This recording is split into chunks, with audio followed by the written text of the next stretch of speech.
Hey guys, and welcome again to my channel. Today we're doing a review of another awesome dinosaur from PNSO. Now this is the PNSO Ceratosaurus and it is big, sideshow big. Now at the tallest point it's 12 inches and that's about 30 centimeters, and in terms of length he's 23 inches, that's about 58 centimeters. Now, at an estimated real-life length of between 5.7 to 8 meters, that makes this a scale of 1 to 10 or 1 to 12. Now, Ceratosaurus was a mid-sized theropod from the late Jurassic and probably one of the most commonly featured predators in children's books after T-Rex. Now, with meat eaters all having the same general form, the more interesting ones have some distinctive feature. And in Ceratosaurus, it's the famous trio of horns, one on the snout and over each eye. So let's take this dino by the horns and start right there. Now, as with previous PNSOs, the sculpting and detail are sterling. Now, the beauty and intricacy is beyond contestation. And when it comes to the signature horn and brow ridges, this shines through. Now, these keratinous sheaths, you can see here, have exquisite detail. You'll see cracks, crevices, and there are no perfect contours here. This looks very much like real living tissue. Now, these highlights of Ceratosaurus are emphasized with a beautiful accent of complementary colors, red and green. And it's beautiful how the red on the horn here blends into the green and how the green then blends into the ochre. And as for the detail on the face, besides these scales here, you'll also see a lot of crisscrosses here. And if I show you on the other side, yet more of these crisscrosses that look like scarring. So this is just nice detailing on the kind of detail on detail you'll expect to see on most of these really good models. Now, the skull has some shrink wrapping here, right? And you can see especially in the orbit and the entorbital fenestra, and it's in fact emphasized by these raised scales around here. And this was something that was very popular in the past when artists used to enjoy illustrating the underlying anatomy, but instead neglecting the underlying tissues. But aesthetically, I can't complain. Now, the eyes on mine are painted, unfortunately, rather asymmetrically here and here. So there's a skew-eyed effect.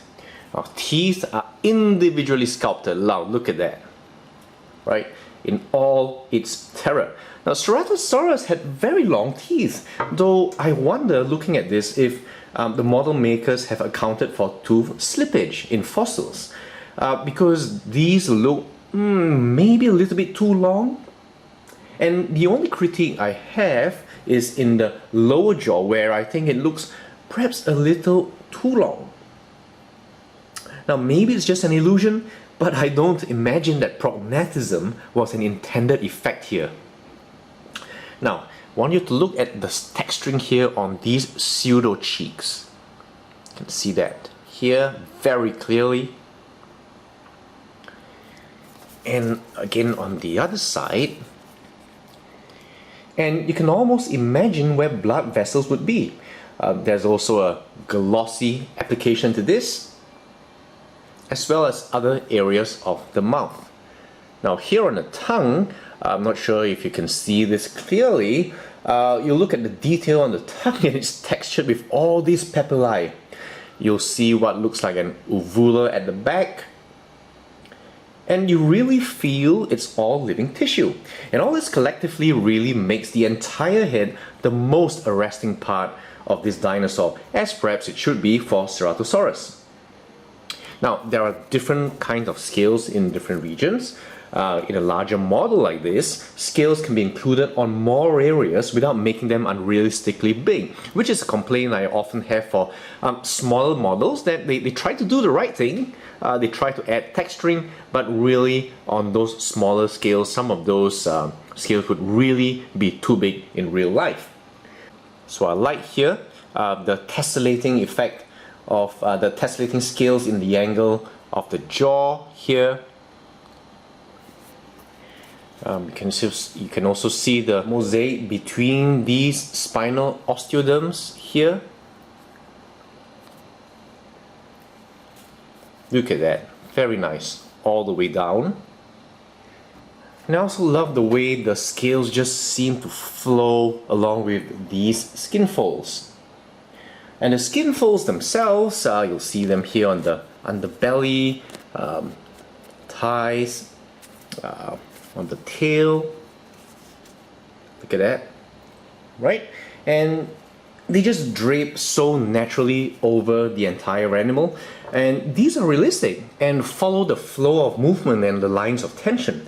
And even the belly, you see here, has got different skin creases here that follow the underlying anatomy. Now, the color on the rest of the animal is incredibly pleasing. There's just something about the color scheme that shouts both camouflage as well as warning display. It's the general black on yellow impression that I love. Now, the base is yellow-brown, kind of ochre, with slightly greenish markings up here.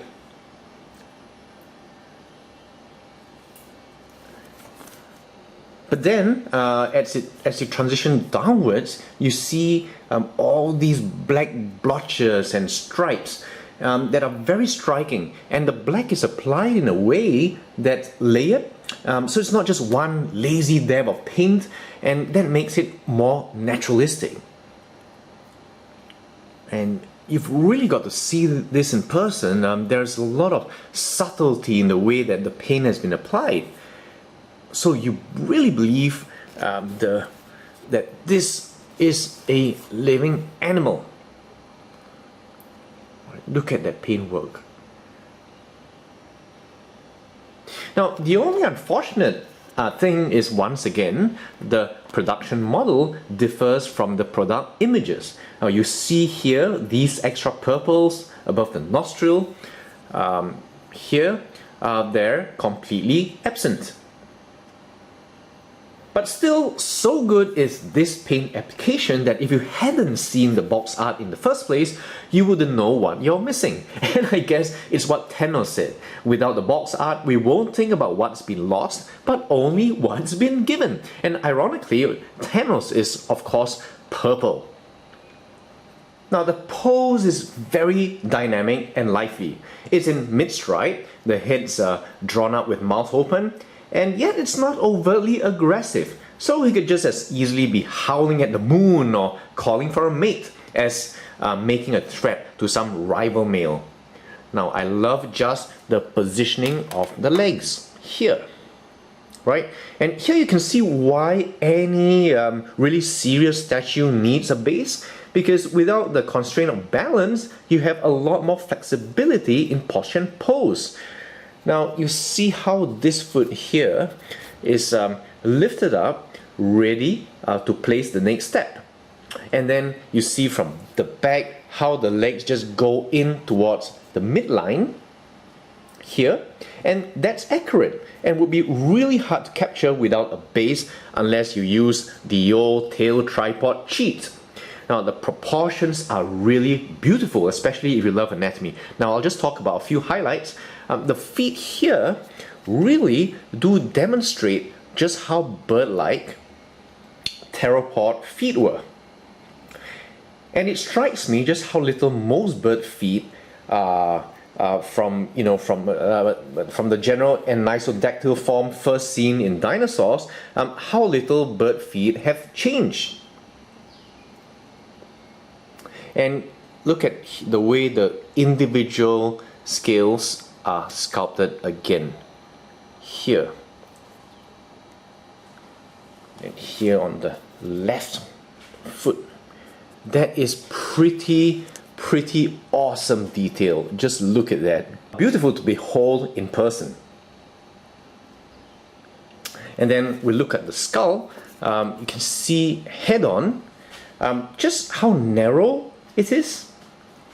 And something that might be surprising if all you knew of these dinosaurs are from profile only imagery. And generally the musculature is pretty delightful. You get the powerful neck muscles here, then again the chunks of muscles on the thighs and on the calves over here. The tail is delightfully thick, I must say, where the caudofemoralis muscles are. And yeah, look at that. And here you can see that the arms are accurately positioned and highlight something few people realize, which is as small as they are comparatively to the rest of the animal, they were pretty heavily muscled, even in T-Rex. And you can appreciate here the muscle bulges, you know, in the forearms and the elbow flexors over here. Right, just look at that. That's just like corded with muscle. And of course there are 4 fingers on Ceratosaurus, which is accurate. It's a primitive trait. The later theropods tended to lose fingers. Now this is a PVC figure, and PNSO seems to have perfected the art of making PVC figures look much higher end. Now from a distance and without actually touching it, I can't tell the difference between this and one of my sideshows. The big advantage here, as you've seen me do, is that it's a lot lighter and yet more hardy. So it's easier for me to manipulate on camera, and I also have less tendency to drop and chip or smash it into smithereens during transport. You know, I could never like do this very easily if I were to review one of my sideshow polystone statues. The advantage is seam lines. You'll see seam lines here in the neck area, above the tibia, here in the tail, right there. However, it's unnoticeable unless you were deliberately looking for them. Now, the quality of PNSO dinosaurs are really so damn good. It reminds me of the glory days when Sideshow used to make Dinosauria, and I look forward to what comes next. Ironically, Sideshow did make a Ceratosaurus, which I didn't have space or money for, and having this makes me almost feel like PNSO would be a worthy replacement for Sideshow. And there would be no almost about it, except the one letdown of the piece. The very disappointing base. Now look, the sheer laziness, right, in detail, and the inelegant way these plastic prop simply holds the figure in place, the statue in place. It's all just so functional, you know. I understand a detailed base would make this a lot more expensive, but I wish they at least used a peg, you know, through the foot here, and a heavier base, which would at least remove the need for these plastic prop-ups here. Now, if I were a rich man, I'd commission a better base and throw this out, which unfortunately I am not. So all in all, PNSO has done it again. And not only have they given us another wonderful piece, they leave us wanting and looking forward to more. They really just need to improve the quality of their bases, and in the absence of Sideshow dinosaurs for the foreseeable future, the scientific accuracy, sterling detail, beautiful paint job, plus the very low cost of these amazing figures means that the PNSO models make a worthy successor for me to Sideshow. Now, instead of having to worry equally about no money and no space, now I can worry a little less about the price and more about the space. So, take care my friends, and thanks for watching. Do leave me your comments, and I'd love to hear from you too. See you very soon.